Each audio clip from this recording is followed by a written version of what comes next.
Om Namo Bhagavate Vasudevaya. Om Namo Bhagavate Vasudevaya. Om Namo Bhagavate Vasudevaya. Narayanam Namaskritya Naram Chaiva Narottamam Devim Saraswatim Vyasam Tato Jayamudirayet. Nashtaprayeshu Bhadreshu Nityam Bhagavata Sevaya. Bhagavate Rottama Shloke Bhaktir Bhavati Neshtiki. Om Agnanatimirandasya Gnananjana Shalakaya. Chakshurunmilitam Mena Tasmai Shri Gurave Namaha. Om Vishnupadaya Krishna Preshthaya Bhutale Srimate Bhakti Vedanta Swaminiti Namne Namaste Saraswate Deve Gauravani Pracharine Nirvishesha Shunyavadi Paschatya Devchatarine Jai Shri Krishna Chaitanya Prabhu Nityananda Dvaita Gadadhara Shivasadi Gauravaktabinda Hare Krishna Krishna Krishna Hare Hare Hare Rama Rama Rama Hare Hare.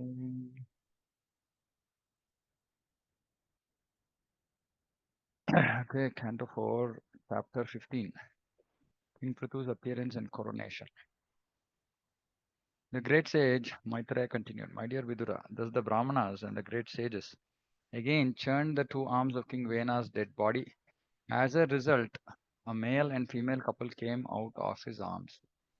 The great sages were highly learned in Vedic knowledge. When they saw the male and female born of the arms of Vena's body, they were very pleased, for they could understand that the couple was an expansion of a plenary portion of Vishnu, the Supreme Person of God. Plenary portion means Amsha.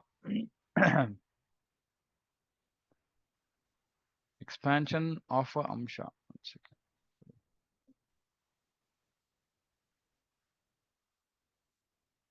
Kala, Kala, Kala. Kala means expansion of an Amsha. It's Kala. The great sages said, the male is a plenary portion of the power of Lord Vishnu, who maintains the entire universe, and the female is a plenary portion of the goddess of fortune, who is never separated from the Lord. So,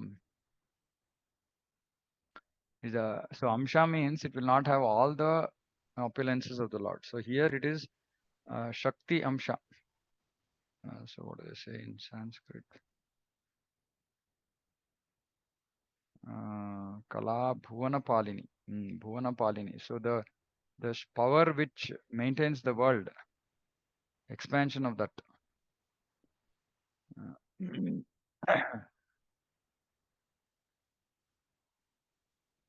Of the two, the male will be able to expand his reputation throughout the world. His name will be Prthu. Indeed, he will be the first among kings. The female has such beautiful teeth and beautiful qualities that she will actually beautify the ornaments she wears. Her name will be Archi. In the future, she will accept King Prthu as her husband. In the form of King Prthu, the Supreme Person of Godhead has appeared through a part of his potency to protect the people of the world. So,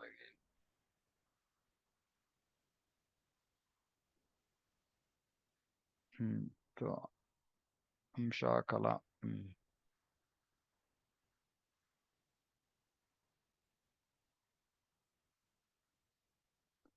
The goddess of fortune is the constant companion of the Lord, and therefore she is incarnated partially as Archi to become King Pruthu's queen. So this is a partial expansion. The great sage Maitreya continued, my dear Viduraji, at that time, okay, so just to understand, so Krishna's to Bhagavan Swayam, Krishna is the origin, and then Balaram, so then there are expansions of Krishna, which are called Amsha. Expansions of expansions are called Kala. Now, expansion from Krishna means that they will have, mostly they will have partial potency. Now, though here it is being, Prthu Maharaj is being called Kala, but elsewhere I think Prabhupada says that he is a Shaktavesha. So we have to see what that means. Shaktavesha means Jiva has been empowered with some power. But here it is actually being said that he is a Kala. So some of these things always there will be confusion, technical questions. Great sage Maitreya continued, my dear Vidurji, at that time all the Brahmanas highly praised and glorified King Prithu, and the best singers of Gandharva Loka chanted his glories. The inhabitants of Siddhaloka showered flowers, and the beautiful women in the heavenly planets, which are Apsaras, danced in ecstasy. Conch shells, bugles, drums, and kettle drums vibrated in outer space. Great sages, forefathers, and personalities from heavenly planets all came to Earth from various planetary systems. Forefathers means from Pitruloka. Lord Brahma, the master of the entire universe, arrived there accompanied by all the demigods and their chiefs. Seeing the lines of Lord Vishnu's palm on King Pruthu's right hand and impressions of lotus flowers on the soles of his feet, Lord Brahma could understand that King Pruthu was a partial representation of the Supreme Person of Godhead. Because actually, Krishna has so many other markings on his hand and feet. There are only few which are being mentioned here, so which means it's a partial representation. One whose palm bears the sign of a disc as well as other such lines should be considered a partial representation or incarnation of the Supreme Lord. Now here Prabhupada is translating this as incarnation.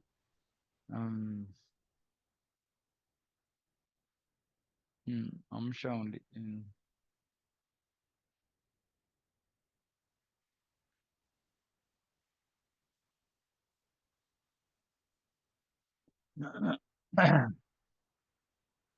The learned Brahmanas, who were very attached to the Vedic ritualistic ceremonies, then arranged for the king's coronation.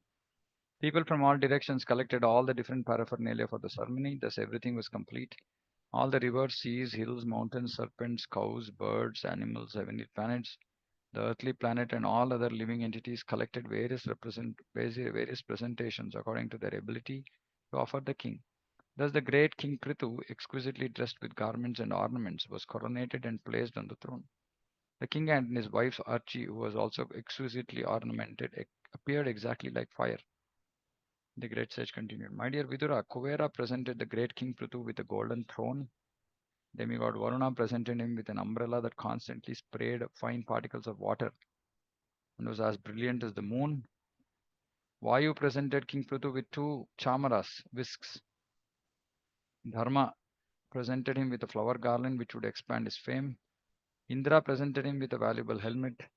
Yamaraja presented him with a scepter with which to rule the world. Lord Brahma presented King Prithu with a protective garment made of spiritual knowledge. Bharati, Saraswati, wife of Brahma, gave him a transcendental necklace. Lord Vishnu presented him with the Sudarshana disc, and Lord Vishnu's wife, the goddess of fortune, gave him imperishable opulences. Lord Shiva presented him with a sword within a sheath marked with 10 moons, and his wife, the goddess Durga, presented him with a shield marked with 100 moons. The moon demigod presented him with horses made of nectar. The demigod Vishwakarma presented him with a very beautiful chariot. Agni presented him with a bow made of the horns of goats and cows. Surya presented him with arrows as brilliant as sunshine. Presiding deity of Bhuloka presented him with slippers full of mystic power. Demigods from outer space brought him presentations of flowers again and again. The demigods who always travel in outer space gave King Prithu the arts to perform dramas, sing songs, play musical instruments, and disappear at his will. Must be Siddhas. The great sages also offered him infallible blessings. The ocean offered him a conch shell produced from the ocean. Seas, mountains, and rivers gave him room to drive his chariot without impediments. And a Suta, a Magadha, and a Vandi offered prayers and praises. They all presented themselves before him to perform their respective duties. Thus, when the greatly powerful King Prithu, the son of Vena, saw the professionals before him, to congratulate them, he smiled. And with gravity of the vibrating sounds of the cloud, he spoke as follows. King Prithu said, "O gentle Suta, Magadha, and other devotee offering prayers. The qualities of which you have spoken are not distinct in me." Okay, so the Suta, Magadha, and Vandi, they offer praises, prayers and praises. In response to that, Prithu is saying, "You talked about so many qualities which are not distinct in me. They're not visible in me. Why then should you praise me for all these qualities when I do not shelter these features? I do not wish for these words meant for me to go in vain, but it is better that they be offered to someone else."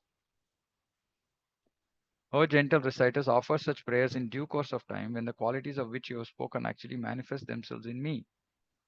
The gentle who offer prayers to the Supreme Lord do not attribute such qualities to a human being who does not actually have them. That means that the all the Sutta, Magadha and all, they were glorifying Prthu as a representative of Supreme Person who got it like that. So he is saying those qualities belong to the Supreme Lord. It should not be attributed to a human being who does not have them. How could an intelligent man, competent enough to possess such exalted qualities, allow his followers to praise him if he did not actually have them? Praising a man by saying that if he were educated, he might have become a great scholar or great personality is nothing but a process of cheating. Uh, Praising a man by saying that if he were educated, that means he's a fool right now. But if he were educated, he might have become a great scholar. It's a cheating process. If he had the ability to become educated, he would have become educated already. And if a foolish person, a person who is a fool, who gets such a praise, if he agrees to accept such praise, does not know that such words simply insult him. Actually, it's not a praise, it's an insult. As a person with a sense of honor and magnanimity does not like to hear about his abominable actions, a person who is very famous and powerful does not like to hear himself praised. King Pruthu continued, my dear devotees, headed by the Sutta, just now I am not very famous for my personal activities. Because I have not done anything praiseworthy, you could glorify. Therefore, how could I engage you in praising my activities exactly like children? Okay. Praise of King Pruthu by the professional reciters. Now, exactly what all they praised and why they praised, that is described here. Great sage Maitreya continued. While King Pruthu thus spoke, the humility of his nectarian speeches pleased the reciters very much. Humility of his nectarian speech. Then again, they continued to praise the king highly with exalted prayers, as they had been instructed by the great sages. So the great sages who had seen King Pruthu and Archie as a representation or akala of the Supreme Lord, and they instructed these Sutta and Magadas to actually glorify him as an expansion of Supreme Lord. So they continued because they had been so instructed by the great sages. The reciters continued, Dear King, you are a direct incarnation of the Supreme Person of Godhead, Lord Vishnu. And by his causeless mercy, you descended to this earth. Therefore, it is not possible for us to actually glorify your exalted qualities. Who can glorify the Supreme Person of Godhead? Although you appeared through the body of King Vena, even great orators and speakers like Lord Brahma and other demigods cannot exactly describe the glorious activities of your Lordship. Although we are unable to glorify you adequately, we nonetheless have a transcendental taste for glorifying your activities. And this is what we should also do with respect to glorifying the Supreme Lord. We don't have the ability, but we should have a transcendental taste to glorify the Lord, which is preaching. So we should all take opportunity to glorify the Lord and his devotees.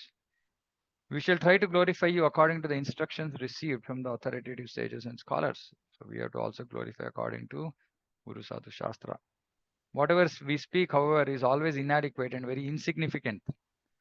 Uh, Dear King, because you are a direct incarnation of the Supreme Person of Godhead, all your activities are liberal and ever laudable.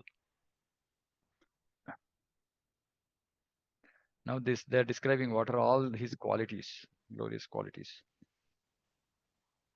This King Maharaja Pruthu is the best among those who are following religious principles. As such, he will engage everyone in the pursuit of religious principles and give those principles all protection. He will also be a great chastiser to the irreligious and atheistic. So this is Varnashrama. This is uplifting Varnashrama and protecting people from irreligion and atheism. This king alone in his own body will be able in due course of time to maintain all living entities and keep them in a pleasant condition by maintaining himself as different demigods to perform various departmental activities. So he'll be so powerful that he can actually manifest himself as different demigods like Indra, Chandra, etc.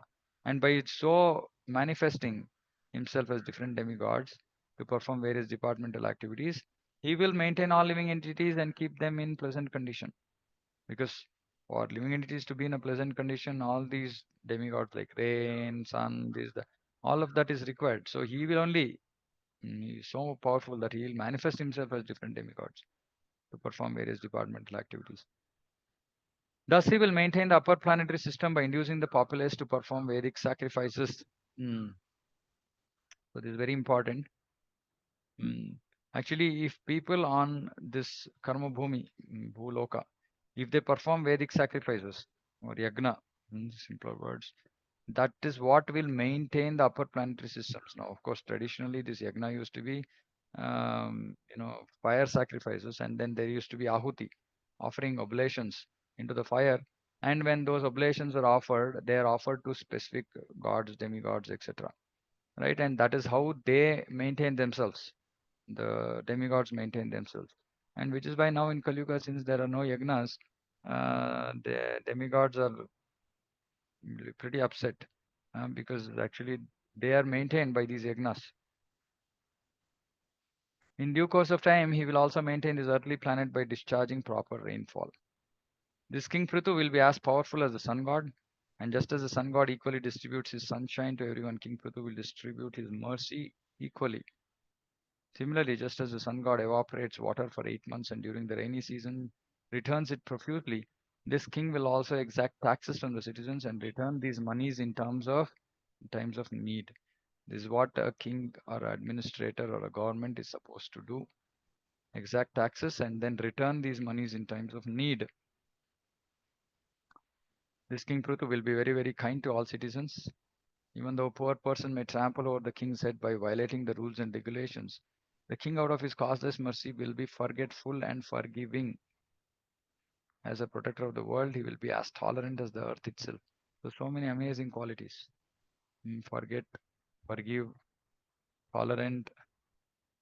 When there's no rainfall and the citizens are in great danger due to the scarcity of water, this royal personality of Godhead will be able to supply rains exactly like the heavenly King Indra. Thus, he will very easily be able to protect the citizens from drought. This king, by virtue of his affectionate glances and beautiful moon-like face, which is always smiling with great affection for the citizens, will enhance everyone's peaceful life. No one will be able to understand the policies the king will follow. His activities will also be very confidential, and it will not be possible for anyone to know how we'll make every activity successful. His treasury will always remain unknown to everyone. He will be the reservoir of unlimited glories and good qualities. And his position will be maintained and covered just as Varuna, the deity of the seas, is covered all around by water. So here I think Prabhupada talks about this treasury. Yeah.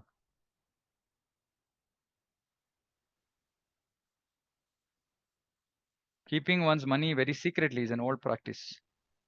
Uh, For we find this practice present even during the reign of Maharaja Pratu. Just as the king has the right to keep his treasury confidential and secret, the people should also keep their individual earnings a secret.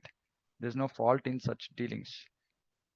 The main point is that everyone should be trained in the system. Yeah, so we don't have to go about announcing to everybody about how much we are earning, what all property we have, etc., etc. All needs to be just kept secret. Um, of course, by keeping it a secret, if we don't use it, suppose somebody is earning a lot of money, but if they don't use it in Krishna service, then it's a waste. Mm. But yeah, we don't have to go about propagating our position, social position, money, etc., etc. King Pruthu was born on the dead body of King Vena as fire is produced from Arani wood. Thus, King Pruthu will always remain Krishna, just like fire, and his enemies will not be able to approach him. Indeed, he will be unbearable to his enemies, for although staying very near him, they will never be able to approach him, but will have to remain as if far away. No one will be able to overcome the strength of King Pruthu. King Pruthu will be able to see all the internal and external activities of every one of his citizens. Still, no one will be able to know his system of espionage, and he himself will remain neutral regarding all matters of glorification or vilification paid to him. So, this is very important. Somebody praises, somebody, you know, vilifies us. We should be neutral.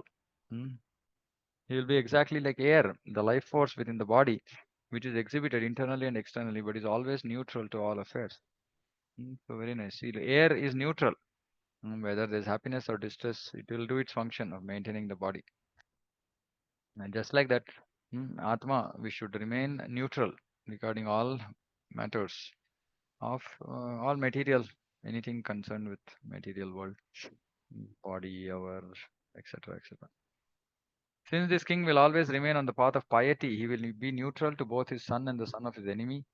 If the son of his enemy is not punishable, he will not punish him. But if his own son is punishable, he will immediately punish him. See, again, now this also, we should see equally all jivas. It's not like our children are special, others' children are not so special, not like that. Just as the sun god expands his shining rays up to the Arctic region without impedance, the influence of King Prthu will cover all tracts of land up to the Arctic region and will remain undisturbed as long as he lives.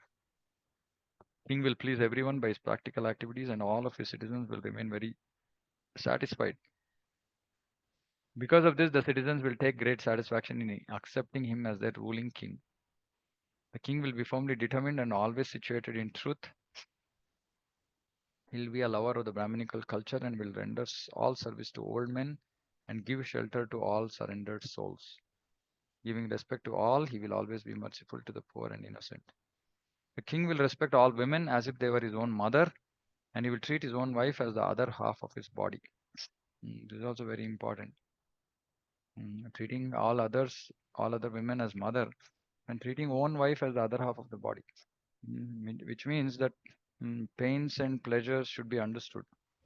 Just like we understand pains and pleasures of our body, we should understand pains and pleasures of a better half. He will be just like an affectionate father to his citizens. Okay, let me say 2 3 words about this. 2 3 more sentences about this.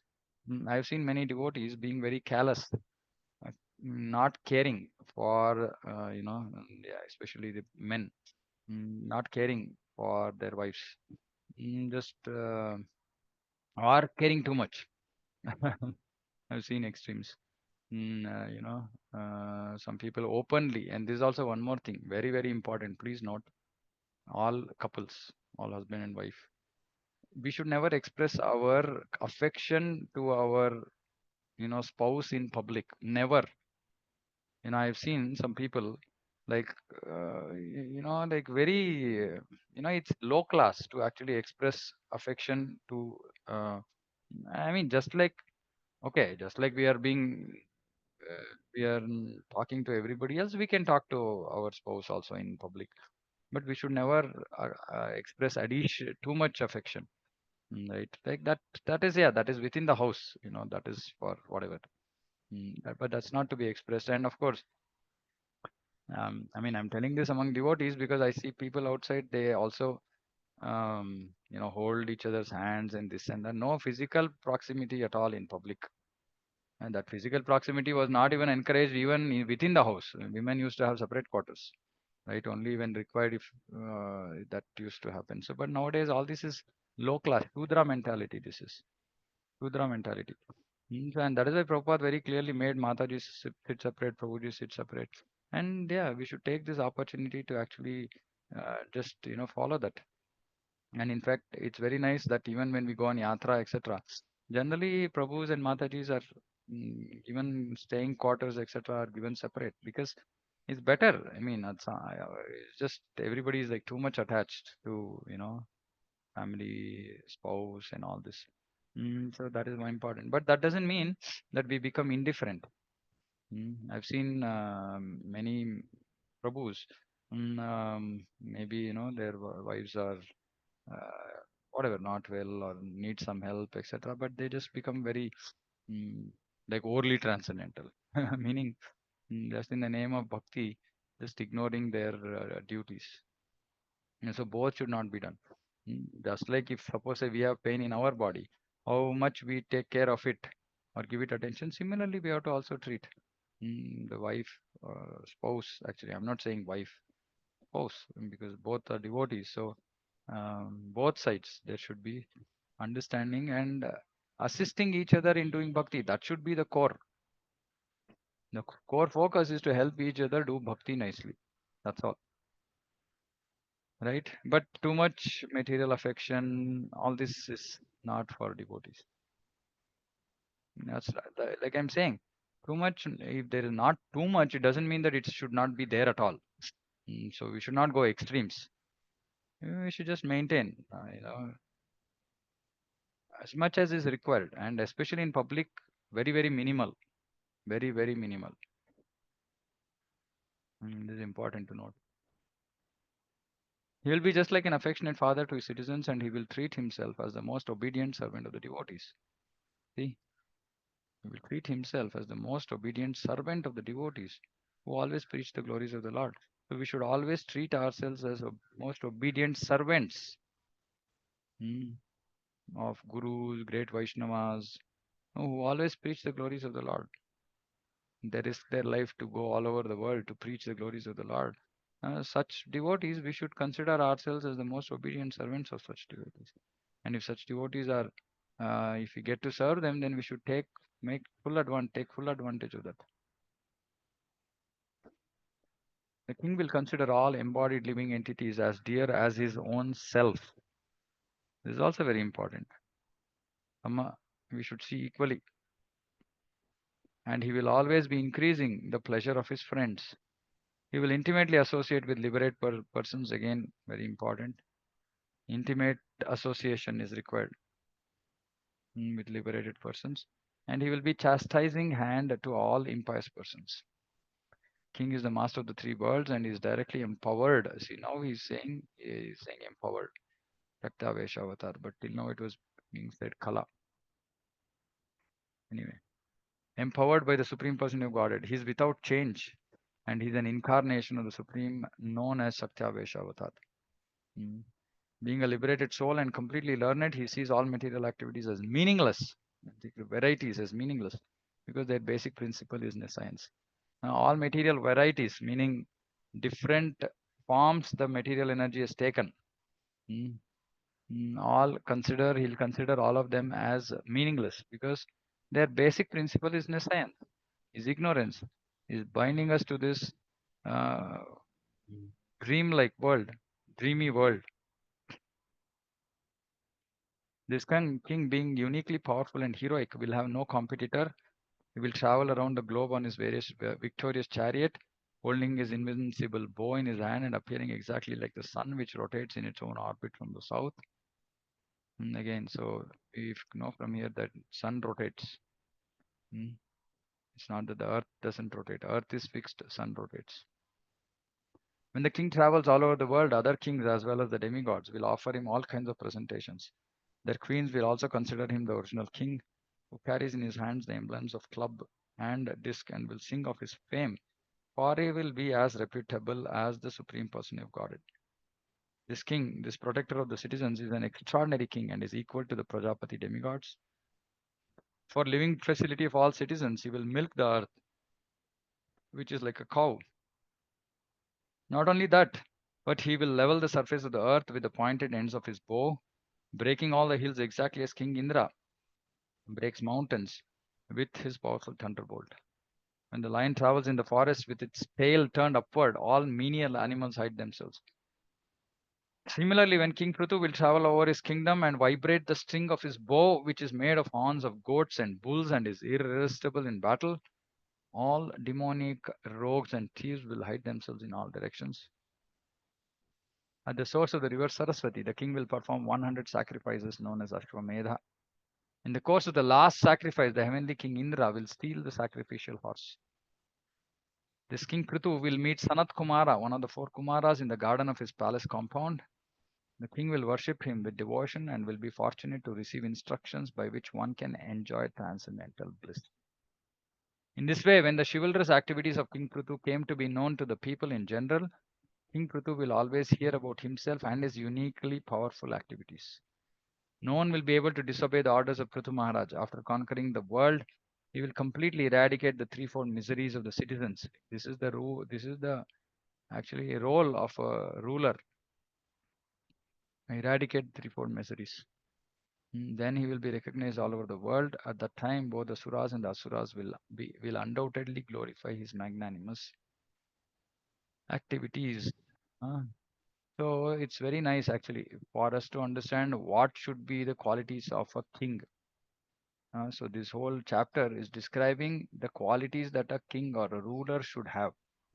And we can see after reading this saying that it's hardly there's any chance of finding a qualified leader like this in Kali Yuga.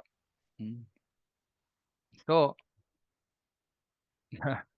electing a, leader is a process of self-defeating proposal.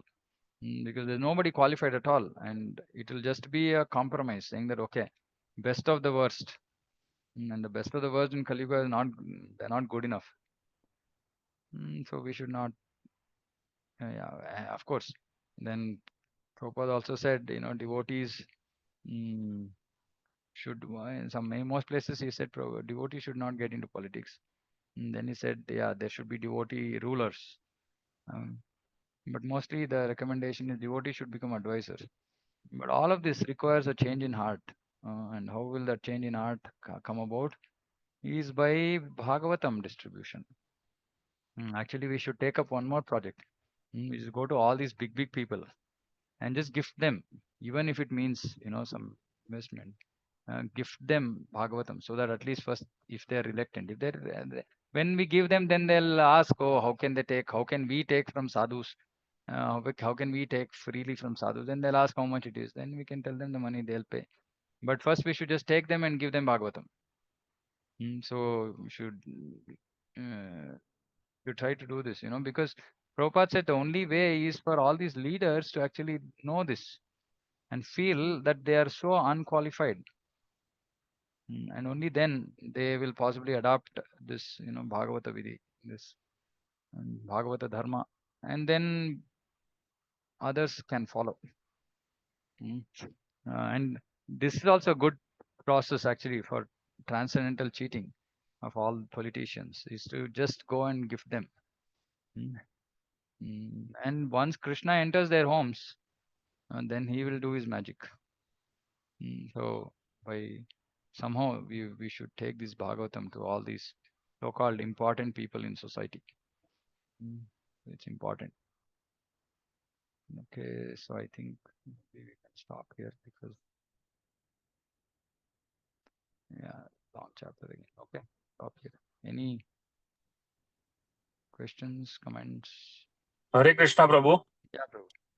Hare Krishna. Related to this book distribution, what you are talking about. Yeah. In this Diwali, what we decided, we used to give the gifts to friends, na? Something like home decor or something. So in this Diwali, what we did, we took Bhagavad Gita from center and that agarbatti packet, 2 packets, and 1 plant. Okay. We gave almost 30 of our friends. Very nice. And everybody told, yeah, it is very different what you are gifting. So I then we requested them to read at least 1 shloka, and then we told them that we are planning to start 1 session at our house weekly. So we got a good response. Actually, this needs to be done. So maybe out of 30, only 2 or 3 will come. Yeah. But that is okay. Even as I am in sales, we target only 2% of our offers as winner. Yes. So it is the same way. Yeah, absolutely. And then these 2 people eventually they'll take Bhagavatam also. Yes. It's a chain reaction. They can propagate others to whom we don't know. They may circulate to their friends. So this is what we decided. It was very good thought. What we got the feedback from friends. Yeah. There's one person in your apartment whom I want you to go and distribute some books. I'll call you and let you know who that is. Yeah, sure, Prabhu. Okay. No problem. I don't know if already that person is in touch with you, then it's good. Piyush, Prabhu? नहीं. ये थोड़ा कुछ और है. I'll speak to you after the. No problem. Yeah, sure. Okay. Yeah, that's a good thing. Yeah. Vamshi Prabhu. Hare Krishna, Prabhu. Yeah. Prabhu, in the purports, there was details about expansion of Krishna. So we also have this avatara and avatari, right? So expansions are basically avataris. Is that No, how it is, or expansions are they are different? avataras. Expansions are avataras. See, okay, there are two things. Expansions means they are in the spiritual world only. Avatara means anybody, any personality from the spiritual world coming down to the material world is called avatara. Incarnation means coming down. Okay, so we know that, okay, so there is a lot of technicality here. So Krishna expands himself. There are two kinds of expansions, Prabhava and Vilasa, I think. It's in there in Chaitanya Charitamrita, I can't remember exactly. So one is where Krishna himself expands. Like for example, Swayam Prakasha, I think it's called Swayam Prakasha. Where Krishna himself expands like he does, during Rasa Leela or when he married 16,108 queens. So where Krishna himself expands, but all the expansions are similar, same to Krishna. There is no difference. Then there is expansion of into Balaram. There is slightly bodily differences there, right? Like for example, color is different, etc. Beyond this, then there are Amsha. Amsha means now there are certain expansions where exactly all the qualities that are there in Krishna are present. Then in Amsha, part of the qualities will be present. Then there is Kala. Kala means Amsha of Amsha. Meaning even little, very little extent, some qualities will be present in those personalities. Now, all of them are Vishnu Tattva. Vishnu Tattva means they will be in the spiritual world. When these Vishnu Tattva Amshas or Kalas, they come down to this material world, they are called Avatara. Or there's also like Prthu Maharaj seems to be a Kala and Shaktavesha. I don't know how that can happen, but anyway. So he seems like an Amsha of Vishnu Tattva also, but also a Shaktavesha, meaning a Jiva has been empowered with some power. Generally, it is not both. I have not heard. This is the first time I'm seeing where is a Shaktavesha as well as an Kala. But Shaktavesha means it's a normal Jiva. A Jiva has been empowered with some very special power. Now, that Jiva is not in the Vishnu Tattva category. He's in the Jiva Tattva category. But even though in the Jiva Tattva category, he has got empowered by the Supreme Lord. He is called Shaktavesha. Avatara in general means anybody who is in the spiritual world comes down. Avatari is only Krishna, from whom all avatars come. Is that okay? Okay. Okay. Yeah. Thanks. Yeah. Chaitanya Charitamrita Madhya Leela Madhurya Mataji shared the Prabhava and Vaibhava. Vilasa, no Vilasa forms. So it's a very technical. Tadekatma Rupa, Swamsha, so many things are there. I mean, many times I read this, but I keep getting confused. 1 second. Yeah, I mean, I can share on the group. It's a very technical and it's not that clear. So, but yeah, generally, I think I have not gone into too much of details. But yes, okay. Yeah, Prabhu. Yes, Hare Krishna, Prabhu. Prabhu, it is mentioned that Prthu Maharaj basically was so kind that even a poor person can trample his head, but still he will be very, very tolerant, right? Yeah. This quality, like how to understand that? Like, what is the distinction between who is the aggressor and then when the ruler should be strict and when should the ruler be tolerant? Yeah, I mean, basic what we have heard again and again, Prabhupada's purports is there are two things, right? One is specifically if we are talking about a ruler, not maybe not much is described, but one thing is at least if it is personal, then in general it should be taken as it should be taken humbly. But if it is a violation of dharma in a way that the king's position is or his position or rule is going to get affected and which is going to result in irreligion So if dharma, protection of dharma is affected, then king should not be forgiving, right? Because that becomes the duty of the king to actually protect dharma. But actually, king's position is, king is a representative, Naradeva is a representative of God. So actually, citizens should not even, or let me put it this way, king should be so qualified that the citizen should not get an opportunity to actually vilify him, or deride him or anything like that. He should be so qualified. But if in case there are some ignorant people who don't understand, who say something which is not actually really true and they're harmless, then the king might forgive. But I'm just, I mean, this is a, see, these things are Dharma Shastra. Right? More you can, if you want more details about such things, you will have to read Mahabharata.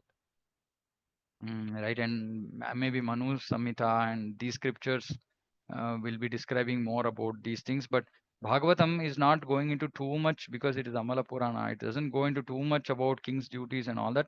But because there are descriptions about kings, so it discussed piecemeal here and there, but not a systematic, holistic discussion about these qualities. And because see, these dharma is like super complex. Like by reading 2-3 statements, we cannot completely conclude what needs to be followed. So yeah, specifically with respect to king and what he has to do, I won't be able to answer completely. Few things based on whatever we've read in Bhagavatam we can say, but Bhagavatam is not really focused on completely enunciating the qualities of a king, right? Some, like when Varnashrama is being discussed, Kshatriya qualities are discussed, but it's not complete. It's not complete. 11th canto has some description of Kshatriyas and all that, but yeah, that's all I can comment on. Okay, bro. Yeah. Yeah. Okay, anything else? Okay, then we'll close here. Bhagavatam ki jai, Jagat Guru Srila Prabhupada ki